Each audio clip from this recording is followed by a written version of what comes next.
नमस्कार मित्रांनो, श्री स्वामी समर्थ. माझ्या तरुण मित्रांनो, बंधूंनो, बहिणींनो, भगिनींनो आणि पूजनीय अशा माझ्या वडीलधाऱ्या मंडळींनो, तुम्हा सर्वांचे मराठी गोष्टी यूट्यूब चॅनेलमध्ये हार्दिक स्वागत आहे. या पुरुषांनी महिलांपासून राहावं दूर, नाहीतर उद्ध्वस्त होईल आयुष्य. काही पुरुषांसाठी महिला विश्वासमान ठरतात, याचा उल्लेख चाणक्यनीतीमध्ये करण्यात आला आहे. कित्येक पुरुषांना महिलांचा नाद असतो, महिलांशिवाय त्यांचं आयुष्यच नसतं. पण चाणक्यनीतीमध्ये काही पुरुषांना महिलांपासून दूरच राहण्याचा सल्ला देण्यात आला आहे, कारण अशा पुरुषांसाठी महिला विष ठरू शकतात, असं आचार्य चाणक्य यांनी सांगितलं आहे. निर्धन पुरुष, गरीब, पैसा नसलेल्या पुरुषांनी महिलेला मिळवण्याची इच्छा कधीच ठेवू नये, कारण ते महिलांची इच्छा पूर्ण करू शकत नाही.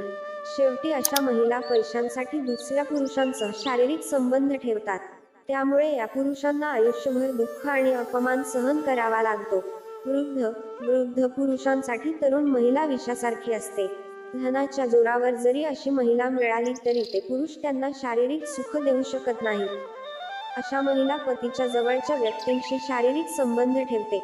नपुंसक असे पुरुष आपल्या पत्नीला संतुष्ट करू शकत नाही, त्यामुळे त्यांचं आणि त्या महिलेचंही आयुष्य उद्ध्वस्त होतं. अशा पुरुषांसाठी महिला विश्वासमान ठरतात. बुद्धिमान पुरुषांना क्रूर आणि दुष्ट स्वभावाच्या महिलेवर कधीच प्रेम करू नये, नाहीतर ती त्याच्या बुद्धीवर ग्रहण लावते. अशी महिला त्या पुरुषाची ऊर्जा आणि धन नष्ट करणारी असते. मित्रांनो, जर तुम्हाला हा व्हिडिओ आवडला असेल तर व्हिडिओला एक लाईक करायला विसरू नका. तसेच आणखी माहितीपूर्ण व्हिडिओ ऐकण्यासाठी आमच्या चॅनेलला अवश्य सबस्क्राईब करा. तुमचा अमूल्य वेळ दिल्याबद्दल तुमचे खूप खूप आभार.